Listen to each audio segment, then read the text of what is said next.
Hi! Welcome back to our channel మన ఇంటి రుచులు. నేను మీ రోజా. ఈరోజు మనం ఇంట్లోనే ఎంతో ఈజీగా, టేస్టీగా రెస్టారెంట్ స్టైల్‌లో పన్నీర్ బుర్జీ ఎలా ప్రిపేర్ చేసుకోవాలో చూద్దాం.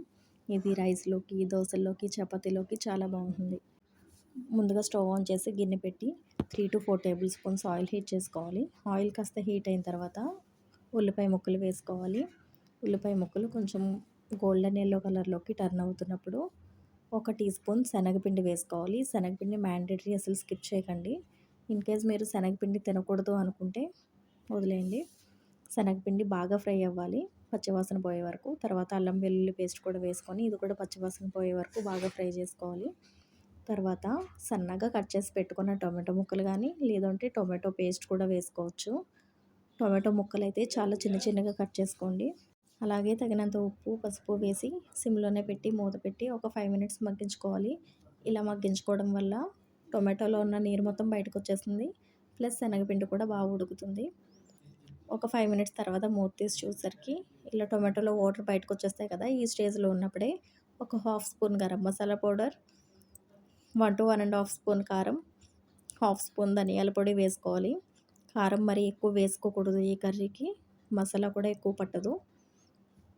ఒకసారి బాగా కలిపి మళ్ళీ సిమ్‌లో పెట్టి ఒక 10 మినిట్స్ మూత పెట్టి మగ్గించుకోవాలి. ఇలా మగ్గించుకున్న తర్వాత 1-1 ½ గ్లాసెస్ వాటర్ పోసుకోవాలి. వాటర్ మరుగుతున్నప్పుడు చూసారా ఇలా నూనె పక్కకు తేలుతుంది.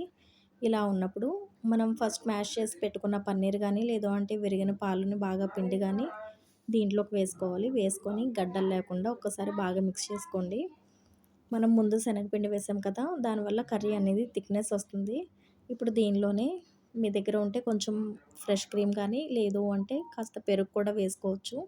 పెరుగైతే ఒక 2 స్పూన్స్ పెరుగు వేస్తే సరిపోతుంది. టేస్ట్ అనేది చాలా బాగుంటుంది.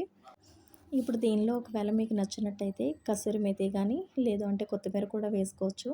కానీ ఇలాంటి కర్రీస్‌కి కొత్తిమీర కంటే కసూరి మేతి ఫ్లేవర్ చాలా బాగుంటుంది. కసూరి మేతి మీరు వేసుకునేటట్టయితే కాస్త ఇలా నలుపుకొని వేసుకోండి. నలుపుకొని వేసుకోవడం వల్ల ఫ్లేవర్ చాలా ఎక్కువగా ఉంటుంది. చాలా స్ట్రాంగ్ ఫ్లేవర్ అనేది రిలీజ్ అవుతుంది కర్రీకి. దానివల్ల కర్రీ ఫ్లేవర్ టేస్ట్ కూడా చాలా బాగుంటుంది. ఇలా కసూరి మేతి వేసిన తర్వాత ఒక్కసారి మిక్స్ చేసుకొని సిమ్‌లో పెట్టి ఒక 5 మినిట్స్ మగ్గించుకుంటే సరిపోతుంది.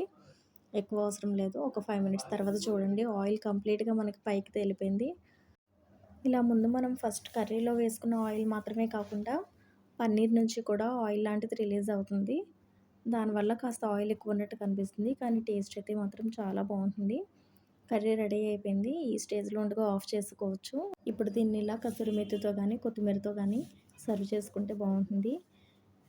మీరు ఒకవేళ చపాతీలోకి చేసుకునేటట్టయితే ఇలా కొంచెం పలచగానే చేసుకోండి. ఎందుకంటే చల్లారేసరికి ఇంకా థిక్ అవుతుంది. అదే రైస్‌లోకి అయితే 3-5 మినిట్స్ మీడియం ఫ్లేమ్‌లో పెట్టి ఉడికించుకుంటే సరిపోతుంది.